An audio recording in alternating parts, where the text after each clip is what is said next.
I think we will go ahead and get started.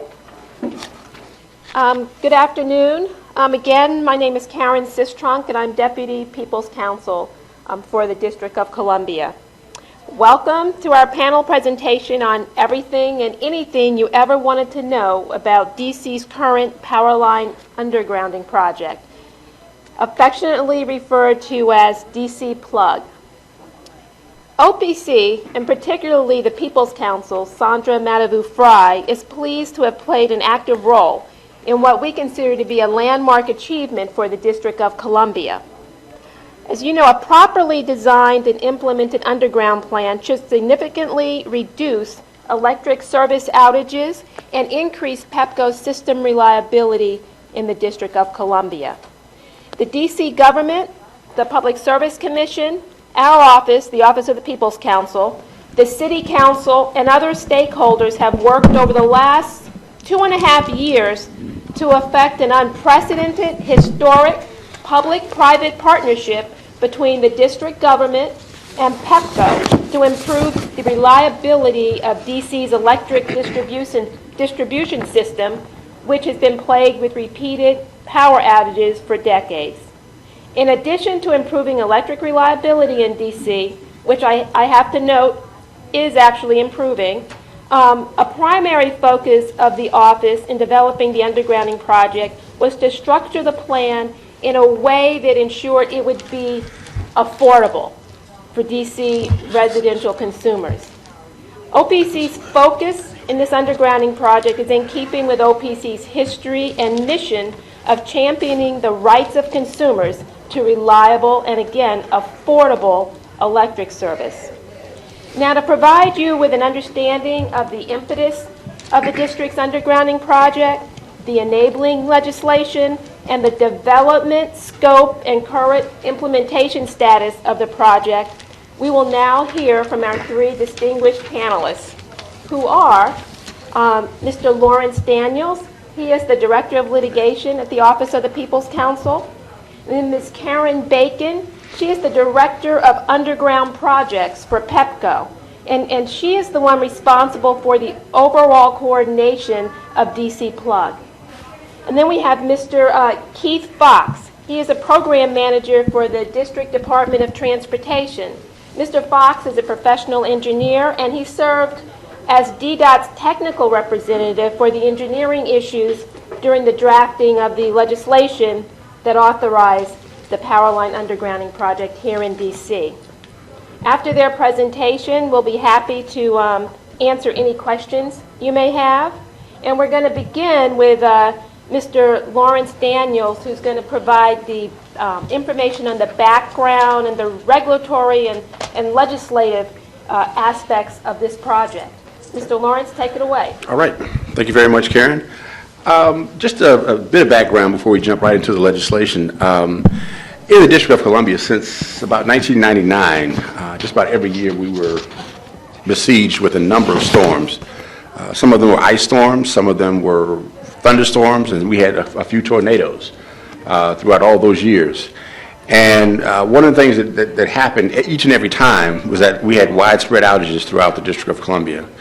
And with each administration, we knew something had to be done. And at one point, we actually had an outside consultant come in to look at how could we address this issue? How could we perhaps put everything underground? And the costs for doing that were astronomical, in the billions of dollars, actually. So we continue to work with PEPCO for vegetation management and other what we thought to be cures for the issue. But then June 29th, 2012 changed all that. And that was the night of the derecho. It hit about shortly after 10 o'clock. Hit the District of Columbia and Maryland, but actually started back in Ohio and just came all the way across the country and knocked out tens of thousands of people. In the District of Columbia, we had several thousand people were out, as well as in Maryland, for a number of days. It was one of the biggest storms that we've actually had in the last probably 10 years. And the mayor at the time, Vincent Gray, decided after that, that's it, that's enough. We got to have a game changer. We have got to change. We have got to address this issue head on. And the way projects, utility projects usually work in the District of Columbia. PEPCO will make a proposal and take it before the D.C. Public Service Commission. Parties will comment on that, and then the commission will make a decision and decide how costs are to be allocated. That's the normal process for a PEPCO project. This project was a little bigger than that. One, in terms of scale, it was going to encompass the entire city, major swaths of the city, and also we knew it was going to be costly. That was a known factor. But we also knew it was going to involve several other agencies. So what the mayor did was to say that we are going to pull together a team, a public-private partnership between a number of entities in the District of Columbia. We were going to have PEPCO, OPC, the PSC was going to be involved, the City Council, DDOT, Verizon, Washington Gas, and a number of other parties were involved in as Karen noted, about a 2-year project where the issue of severe storm outages was studied in detail. And what we did with the help of PEPCO as the lead was to look at what areas were being hit the most. And we decided that we were going to concentrate on those areas and that we were not going to underground the entire city because, again, that would be cost prohibitive. But that we were going to look at the areas that were the hardest hit and then to come up with a design to actually address that by undergrounding major portions of the network. The name of the group that was eventually formed is DC Plug, District of Columbia Powerline Undergrounding. And what DC Plug is a $1 billion initiative between the district and PEPCO that will address a number of things. One, we're going to place several high voltage feeders, and Karen can talk more about exactly what a feeder is, but those little large lines, place them underground. And we're also going to do that in order to increase the resiliency and harden the network so that we can reduce outages. And what we've studied through the study of the projections are that we can reduce those outages caused by severe storms by about 95%. And that's the projection. Now, all this isn't going to happen overnight. This is going to take several years, about 6 or 7 years, and the cost is about $1 billion. And the lines that are coming to your home, the secondary lines, those are the small lines that come off of the major feeders, will still remain above ground. So a lot of people may say, well, what happened? I thought everything's supposed to be underground. Well, the feeders will be, but the service lines are going to remain. Moving on, we can talk about how this actually was put together through legislation. The enabling legislation was enacted by the council. It was the Electric Company Infrastructure Improvement Financing Act of 2014. And what that piece of legislation did was to spell out the roles and the responsibilities for all the parties involved. What was PEPCO's role, what was the DC Public Service Commission's role, OPC's role, and other agencies in the District of Columbia in order to make this actually happen. It also spelled out how this was going to be paid for. And the agency that had the lead on approving all the projects was the DC Public Service Commission. And what happened is that PEPCO and DDOT had to file a triennial plan, a 3-year plan that laid out the construction project and also a financing application that detailed how all of this was going to be paid for. And after that, we found out that the City Council actually passed the legislation, and we're actually in the early stages right now of actually implementing DC Plug. So at this point, I'm going to turn it over to Karen, who's going to talk a little bit more about the details of the physical plant and how things are going to lay out. Can I have the mic, please? You're going to need that mic. Okay. Actually, Keith Fox, who's been learning a tremendous amount about the electric system, is going to go over what is going to be placed underground. We think a picture tells 1,000 words for that. And some information on how placing the primary main lines and laterals underground actually improve reliability. But before I turn it over to Keith, to Lawrence's point, a feeder is also known as a circuit, is also known as a primary main line or lateral. It is usually a circuit of the electric system, high voltage, that serves about 1,100 customers on average. So just to give you a feel for that. Keith? Good afternoon. This particular slide is a graphic for all of those who are not electrical engineers. Basically, the first graphic on the left is basically how you get your energy into the system.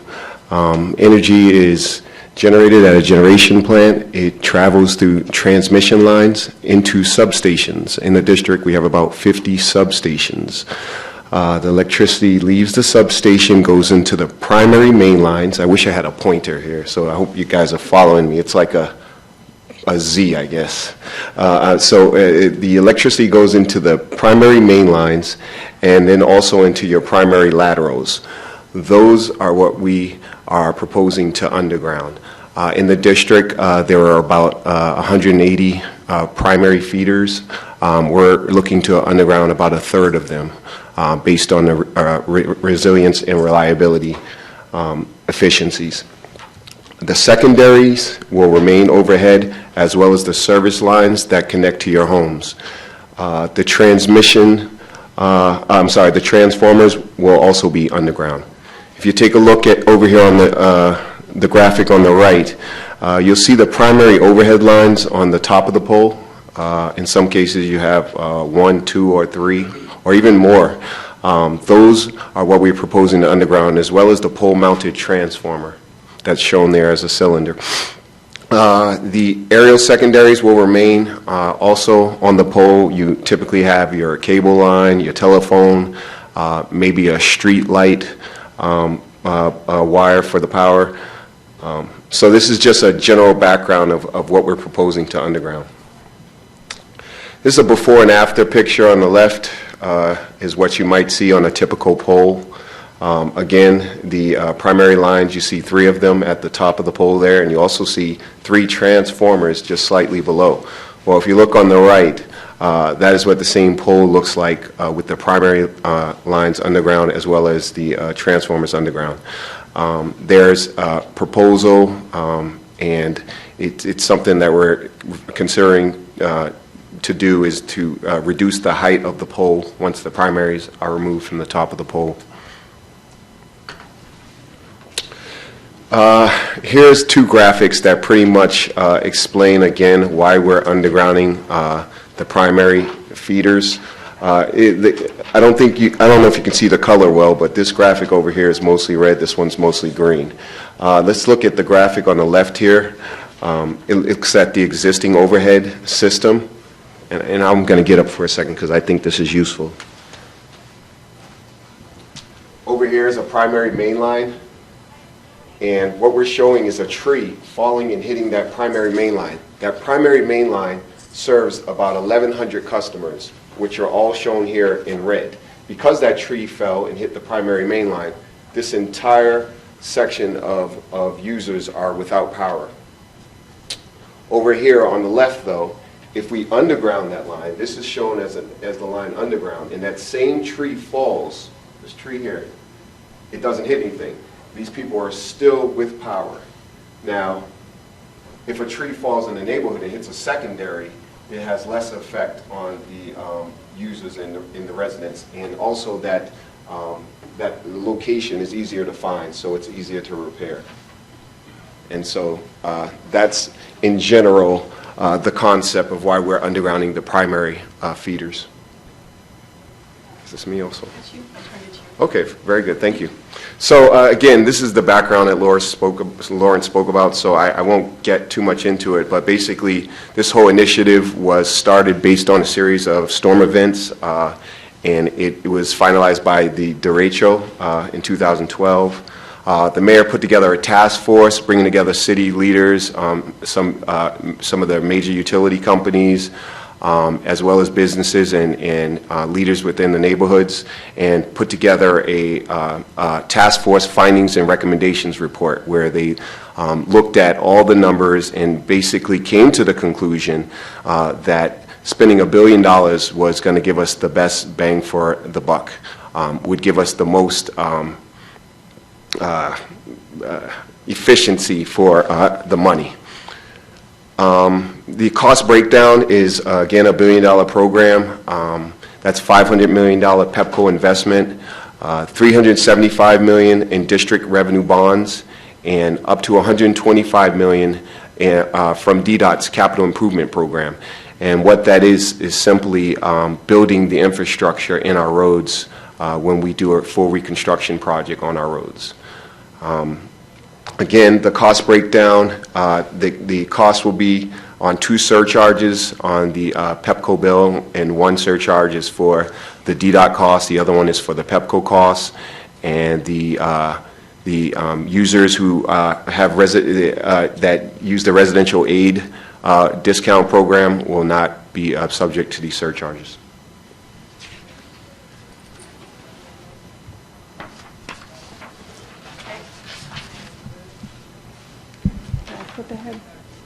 Okay, so I'm going to speak on the next 2 slides to the 2 separate surcharges that will appear on the PEPCO bill that are intended to recover the costs for both the district's revenue bonds and for the PEPCO investment. So the first slide I have up here is for the district revenue bonds, the $375 million that Keith mentioned.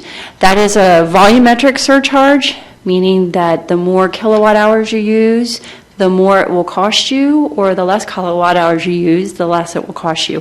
However, on average, and PEPCO does look at averages for residential consumers, on average for the residential customer for the first 3 years of the plan that we filed with the Public Service Commission, it's about $1.12 a month. The estimated date that we're going to place the charge on the bill is August 1st as of right now. That could change. The current order that we have from the Public Service Commission that allows both PEPCO and the district to proceed with the plan that we have is under appeal, so we may have to change our schedule, but we're waiting for some information on the schedule of the appeal before we actually update our plans. The charges for both PEPCO and the district will be reviewed against, these are estimated surcharges, so they will be trued up. The district one will be trued up on a semi-annual basis, so we will, if we're under or over collecting, adjust those charges on a semi-annual basis. The PEPCO surcharge, also known as, and again, these will be 2 separate surcharges clearly identified on the PEPCO bill, so that you'll be able to determine which one is the district's collection for the revenue bonds and which one is the PEPCO reimbursement. So similar to the district's, did I not change it? Thank you. Similar to the district's charge, this is a volumetric charge. However, when we actually look at the average residential use for a District of Columbia customer, the charges in the first year are about, as I recall, can't turn around and see it, 18 cents. It rises to about 52 cents in the second year, and I think it's 91 or 92 cents in the third year. Similar to the district charge, this is something that will be reviewed and trued up on an annual basis. Similar also to the district charge, we are estimating placing this charge on our customers' bills starting in August of this year. Lawrence, I think it comes back over to you for some of the regulatory history.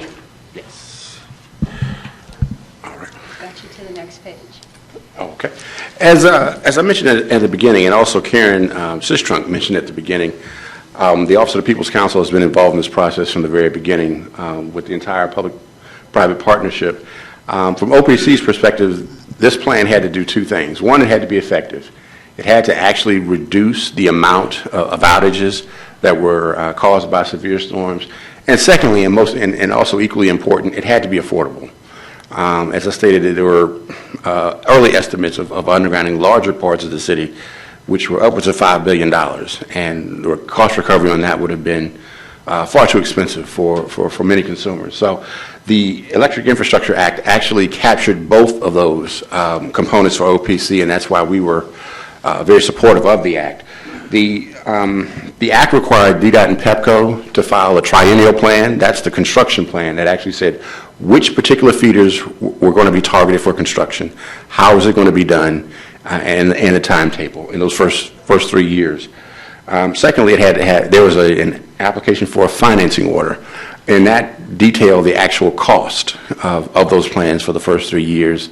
And that's why you saw the figures that Karen was just talking about, the surcharges that you're going to start to see on your bill.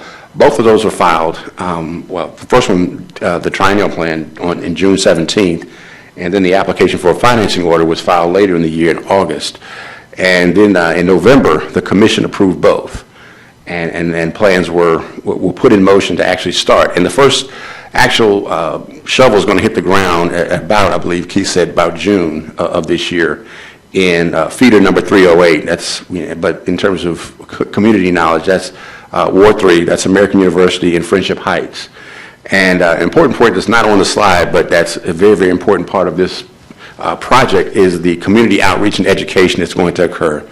All these entities up here are going to be involved in going out to the communities prior to the shovels actually hitting the ground to explain how is this process going to work, when are the construction trucks going to come in, how is traffic going to be impacted, and most importantly, who can you contact if you have issues or concerns, so that it's not as if we're just going to move in and just do it and then people wouldn't have any understanding of what's going on. So there's an education and outreach component of this that's going to happen.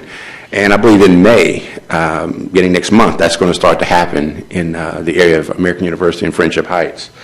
Karen Bacon just mentioned that there were appeals filed recently to this particular act.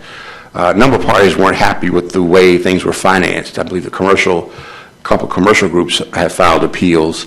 Those are still in process, and we are pretty confident that they are not going to stop the progress, but there is a potential that there could be a delay if those appeals are successful and move forward. But I believe that the appeals will not stop the process, and we will be able to go forward. But it does impact the cost recovery timetable if indeed they do go forward. You still got more? I got one more. Okay. I got one more. Wanted to give you just some highlights of the actual act itself. What does it do? It again spells out the roles and responsibilities for the district government, the agencies that are involved, and PEPCO.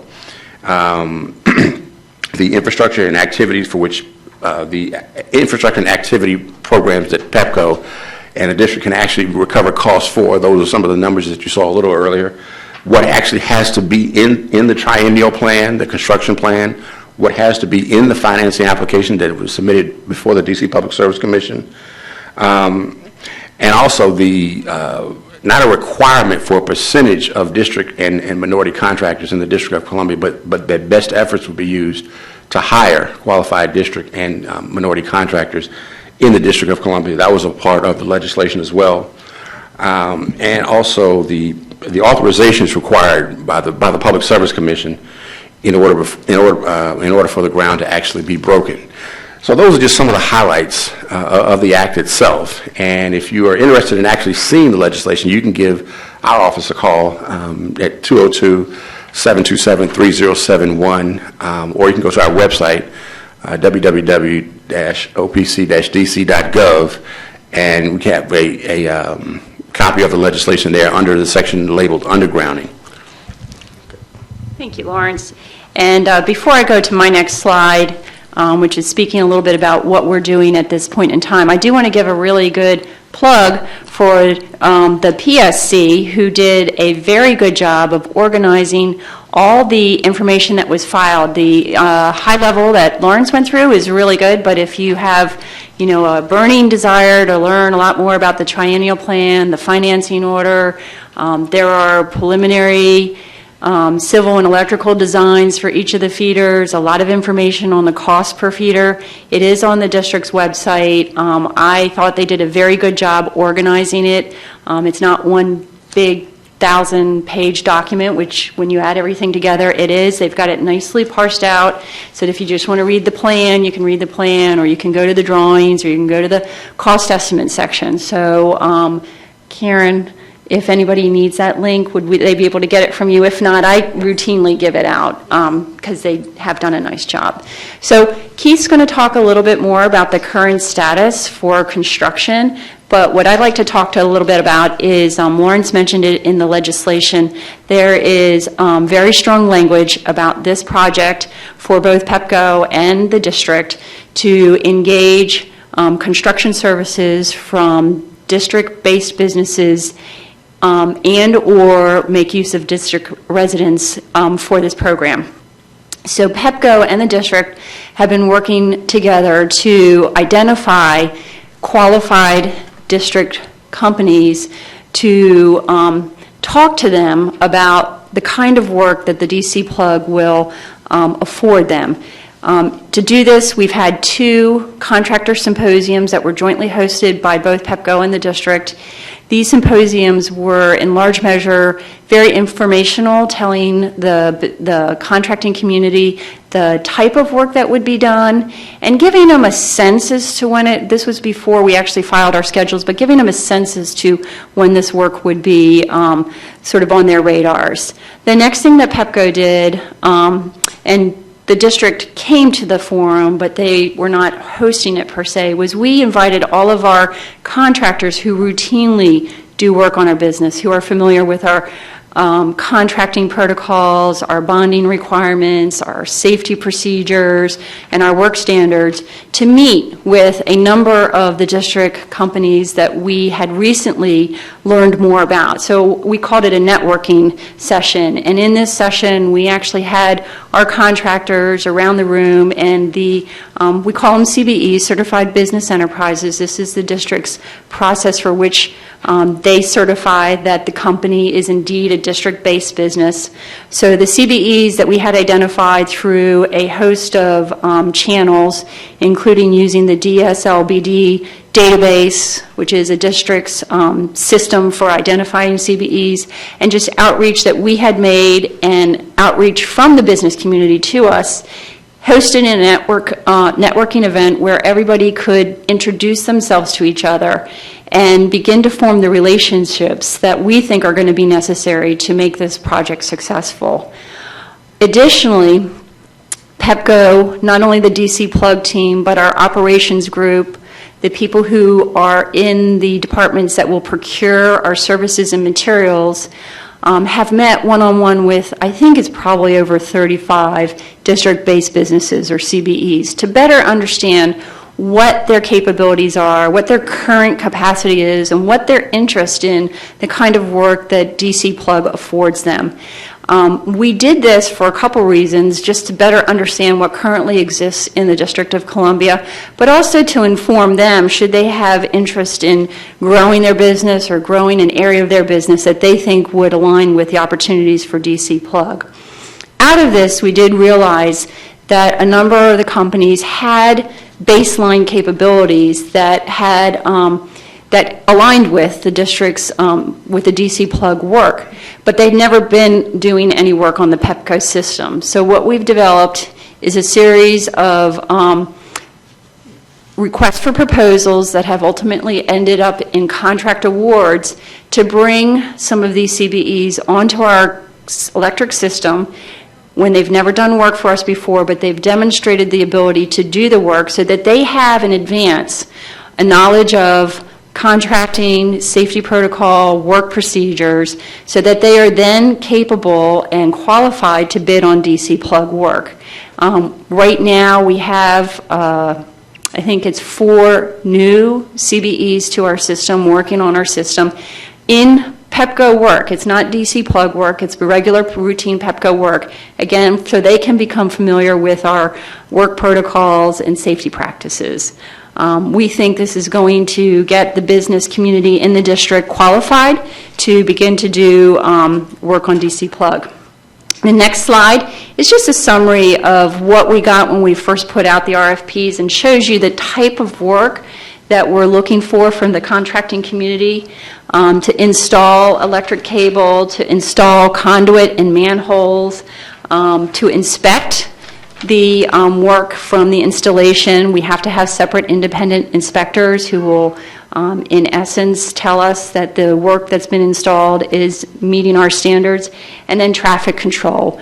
We haven't yet let out the RFP for the overhead inspections. This would be once we've taken all the primary lines and placed them underground, we would have to remove the overhead lines, and again, that's another tranche of work that we believe there is some qualified companies in the district to do that. So that's the the next tranche of work we're hoping to place out for bid. Keith, I think it goes to you.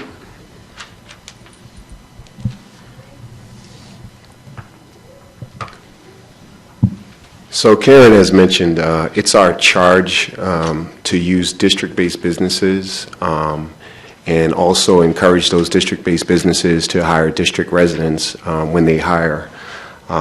So thus far, Karen went through a few different things that we've done to increase the capacity and capability of district-based businesses. Because we have a construction project scheduled to begin towards the end of this summer, DDOT has sent out solicitations to 4 district-based firms to provide construction management services. Again, all in line with the goals, aspirational goals of the legislation. The development of education materials is crucial also, so that we notify the communities when we come out there to do the work. We know that the work is linear and has special impacts to the maintenance of traffic and essentially to your communities.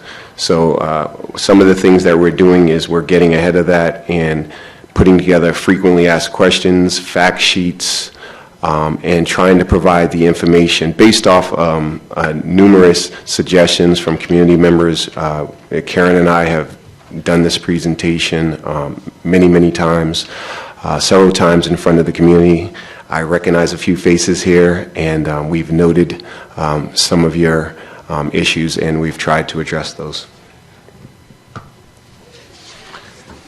The next slide shows our proposed construction schedule. Again, this schedule is in place, but there is an appeal to the project, which could change the schedule, but this is the schedule that we filed with the Public Service Commission.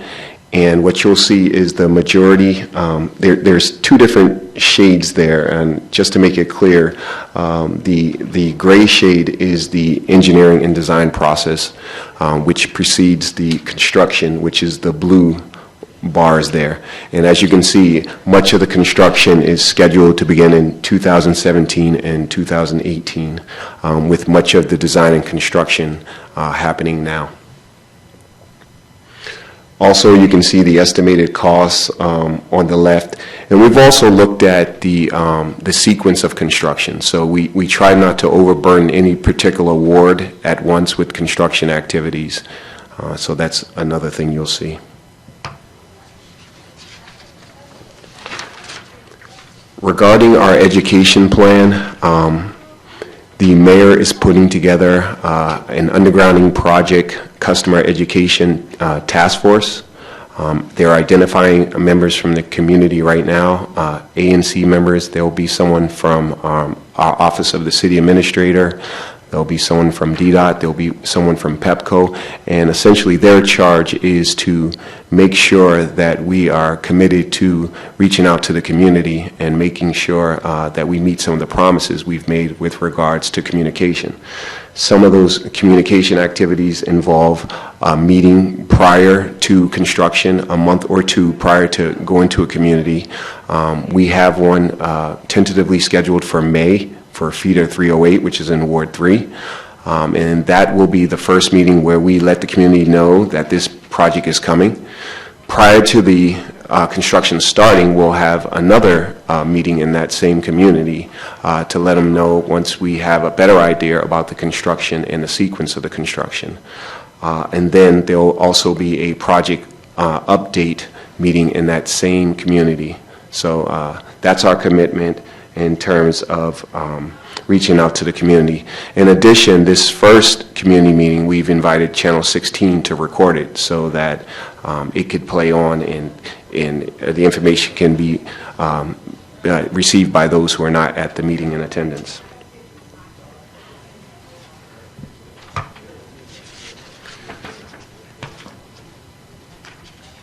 Oh, that's the last slide. I had another one here. We must have removed it, so I apologize. Again, DDOT and PEPCO are committed to not only undergrounding these facilities to bring a resilience and reliability to the district, but we're also committed to using district-based businesses in trying to recycle the money within the district for the services. Much of the dollars related to this project are in the construction, and that's where we see some opportunity for hiring district residents. There's also community involvement consultants that we'll use to get the message out. So there's many opportunities, and we spend much of our time trying to find these opportunities and bring them to the businesses that are currently in the district. With that, there's a few locations to receive information about this business, this program. Karen mentioned that the Public Service Commission has a great site, but you can also see PEPCO has a site, DDOT has a site, but there will also be a special DC Plug website that's in development now, should be completed by the end of May, which will probably have the most updated information as it goes on this entire project. So I thank you guys for sticking around on this great day. If you'd like to talk afterwards, I'm certainly free to talk and would love to talk with you. Thank you. I'm actually going to open it up to questions now. I see the gentleman right here has a question.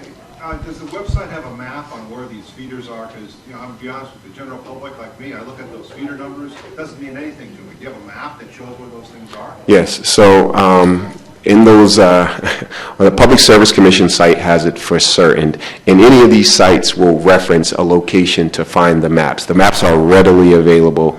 I can't give you a direct link right now, but I mean, they are available. They are available. I got a link to it.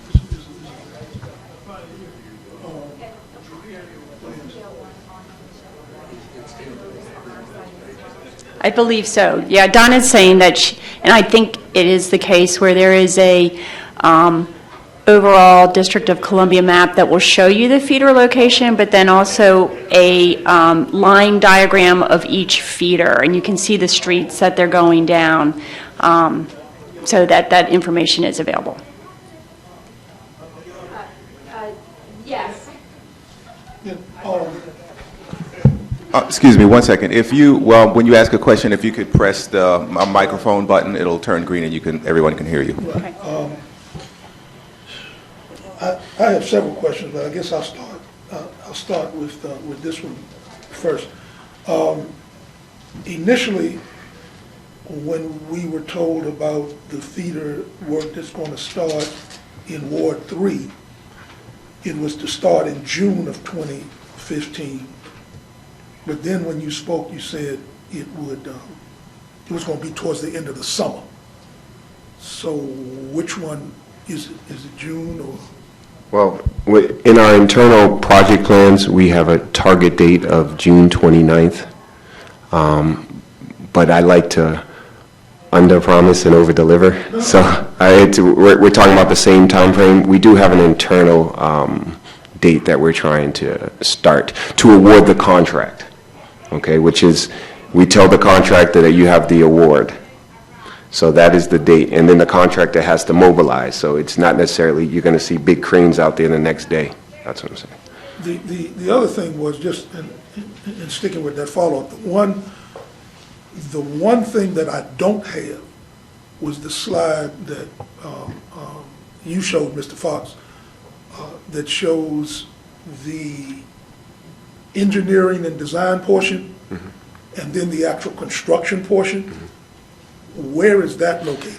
Okay, you can also find that on the Public Service Commission site. So that is something that the Commission has asked us to submit as part of the process. That was not part of the initial process. It was a process that they said, once we've approved it, please provide within 90 days a schedule. So it is available. Yep. I believe we filed it in February. It was due 90 days after the commission order. So in addition to that overall summary schedule, there's also detailed feeder by feeder project schedules that are on the website as part of the filing. And just last, and this, I'm getting to all the non-controversial points. And this is part of it. When I hear you all speak of getting district residents and contractors involved, are those can I look at those as separate entities that residents, and I'm thinking in terms of unemployed DC residents, is that a separate entity from contractors? You're not Yes. using them as one? No, Okay. it's got to be two different strategies. Oh, okay. Yes. And what is, just generally speaking, because of the population that I have more contact with, what is that process going to be for unemployed district residents?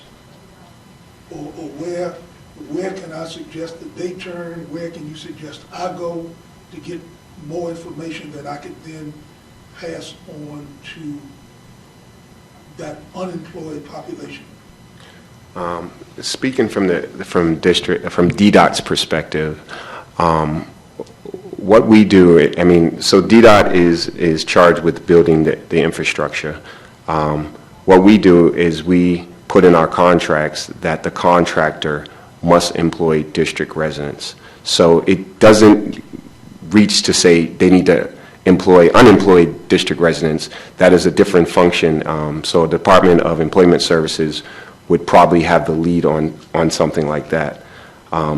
But we're also, I mean, obviously, that's something that we're looking into. How do we get that? So we're working closely with companies, district-based companies that train in this type of work to let them know that this opportunity exists. Now, again, I mean, we're probably talking about 2 or 3 degrees of separation, but we're trying to bring that closer so that we can help achieve those goals also.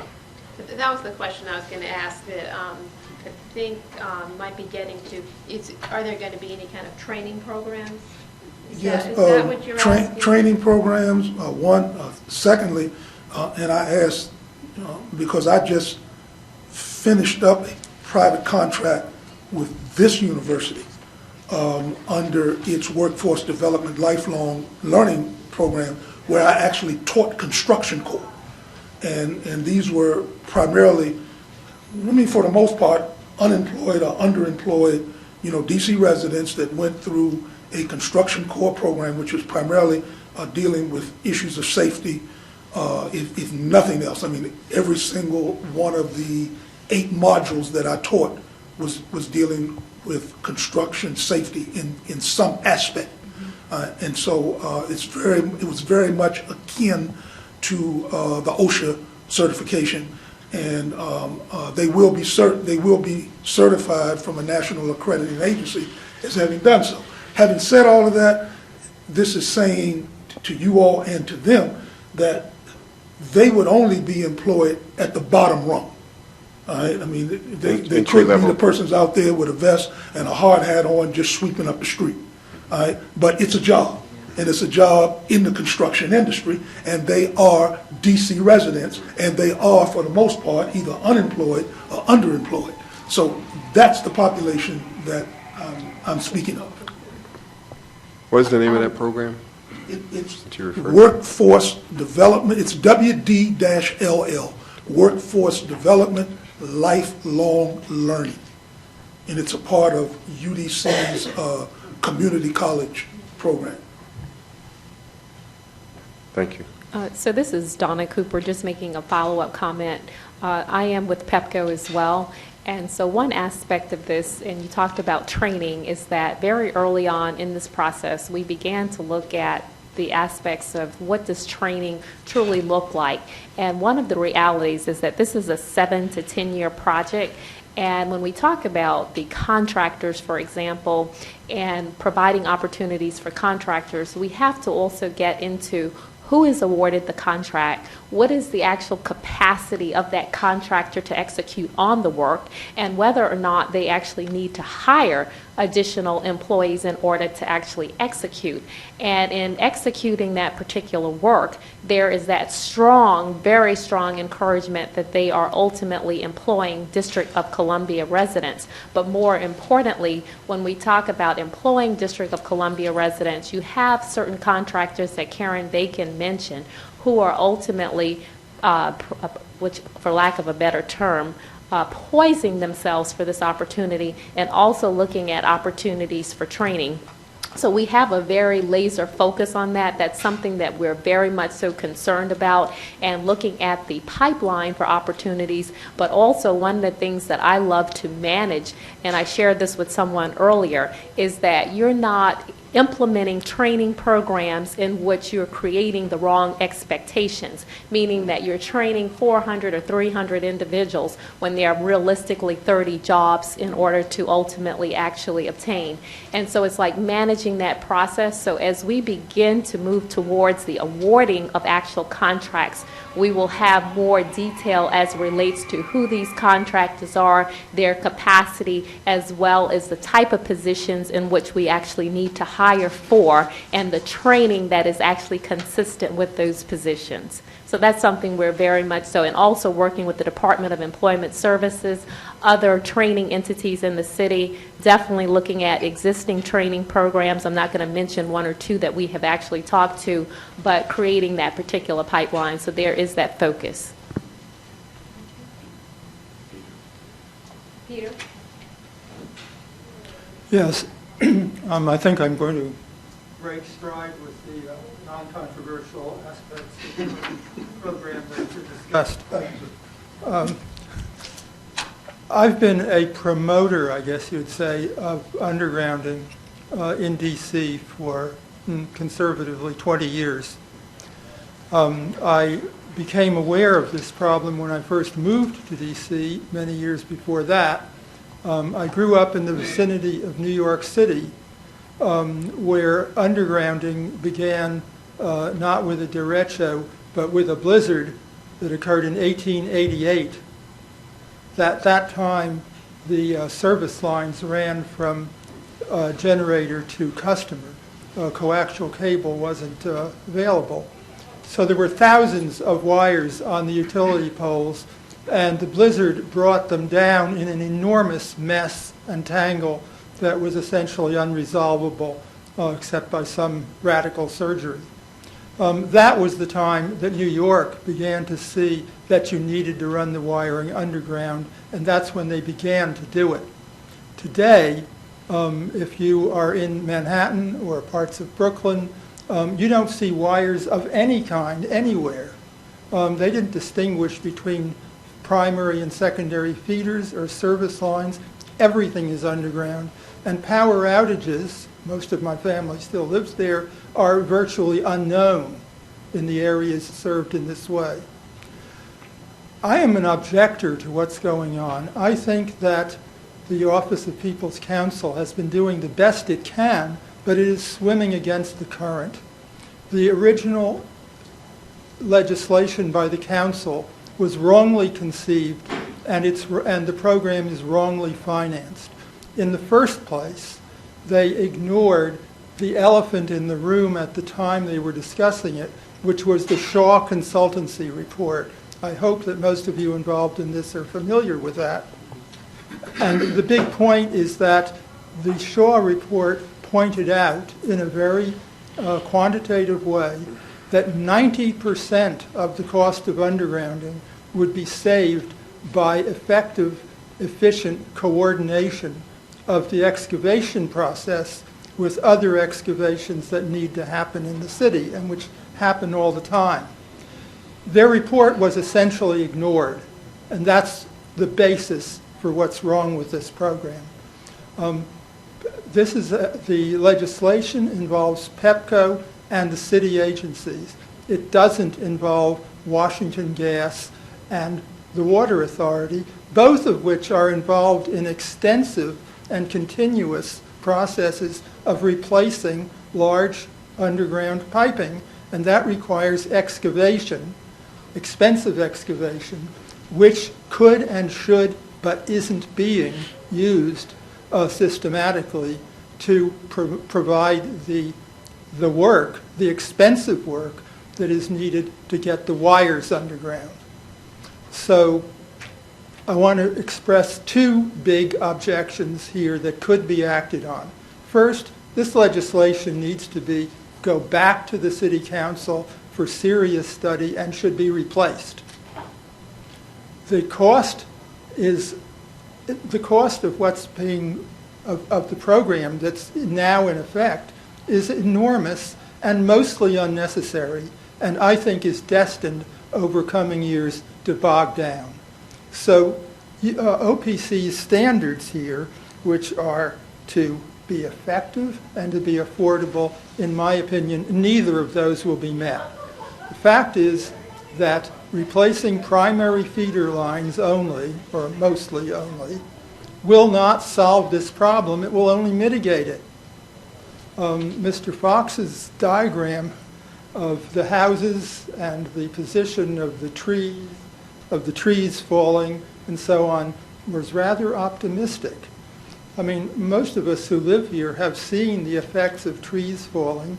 They take down secondary feeders, they take down service lines all over the place, and none of that would be solved by this program, even if it goes to completion, which I think it won't. So I think that there's some serious rethinking needed here. The gas and water companies need to be involved, and even under this rather disabled and badly conceived legislation, it would be possible with some enterprise and cooperation to do what this city normally does worst, which is coordination.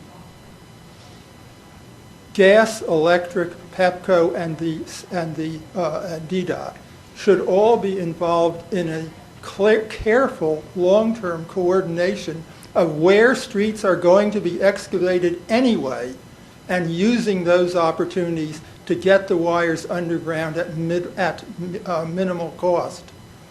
Every street is scheduled over a long period of time to be reconstructed. And the gas pipes that need to be replaced and the water pipes that need to be replaced are all over the city. So if we stop focusing on where's the most important place to fix first, which I think is not the right question, because almost all areas get affected when there's a severe storm, an ice storm. It's trees coming down and it's ice breaking wires that are almost the entire problem. And we can get rid of all of that if we do it right. Okay, so is there you just want to make your comment? Is there a question? Well, of course, I'd like to hear what any or all of you think about this. And just real briefly, I mean, the first symposium I went to was the gas company, putting the pipe underground.